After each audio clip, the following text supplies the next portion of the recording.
Hello student, कैसे हैं आप सभी लोग। वेलकम है आपका देव सर कोचिंग क्लासेस में। मैं देवेंद्र सर आपका बहुत बहुत स्वागत करता हूं। और आइए हम आज की क्लास में लेकर के आए हैं सब्जेक्ट हिंदी और हिंदी में वर्तनी। तो देखिए, आज आपने देखा होगा आजकल के कई बच्चे लिखते हैं बट जो बोल रहे हैं तो वो पढ़ने में भी अशुद्ध करते हैं, लिखने में भी अशुद्धियां करते हैं। और ये अशुद्धियां आमतौर पर मात्रिक होती है, यानी कि मात्राओं से रिलेटेड होती हैं। आपके आ की मात्रा, ई की मात्रा, ऊ की मात्रा, कभी कभी स्मॉल लेटर जो बनाए जाते हैं उसमें भी कई गलतियां हो जाती हैं, जिससे कि हमारा लिखा हुआ जो शब्द है वो गलत हो जाता है और जब हम पढ़ते हैं तो ये उच्चारण भी गलत होता है।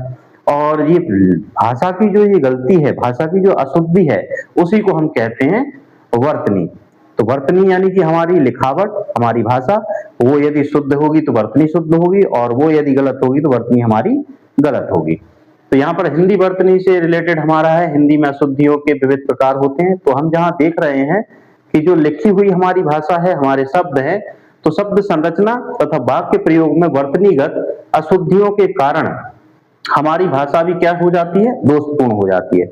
आपने देखा होगा कि जो हम लिख रहे हैं, पढ़ रहे हैं, तो वही हम मतलब लिख रहे हैं, तो जो हम बोलते हैं शब्द गलत हैं तो वही हम पढ़ते हैं। अब यहाँ पर एक तोतले व्यक्ति की यदि हम बात करें तो तोतला जो है भाषा में क्या बोल रहा है, तोतली भाषा में। यदि वो अट्टा बोल रहा है तो वो लिखेगा भी अट्टा ही। अब वो अट्टा बोलेगा तो अट्टा ही लिखेगा। तो यहाँ पर जो अशुद्धियां हैं वो भाषा के संबंध में नहीं है, वो हमारी लिखावट के संबंध में है। तो हम जो बोल रहे हैं वही लिखते हैं और जो लिख रहे हैं एक्चुअल में जो लिख रहे हैं तो वही हम पढ़ते हैं। और जो पढ़ने में हमारा आता है, लिखाई के जो शब्द होते हैं तो वही हमारे क्या होते हैं, लिखाई के, वो शुद्ध माने जाते हैं। जब हम शुद्ध लिखेंगे तो हमारा चेक भी शुद्ध होगा। अब यहाँ पर हमारी गलती ये हो जाती है कि हमने लिखा हुआ शुद्ध है, उसकी तैयारी हम नहीं करते और परीक्षाओं में उन पर सर्किल लगाए जाते हैं और नंबर आपके माइनस होते हैं। तो आप इस पे आज फोकस करेंगे। आज की क्लास हम आपके हेल्प के लिए लाए हैं ताकि आप अपनी अशुद्धियों को सुधार सकें। अब ज्यादा समय ना लेते हुए हम इस पे आते हैं।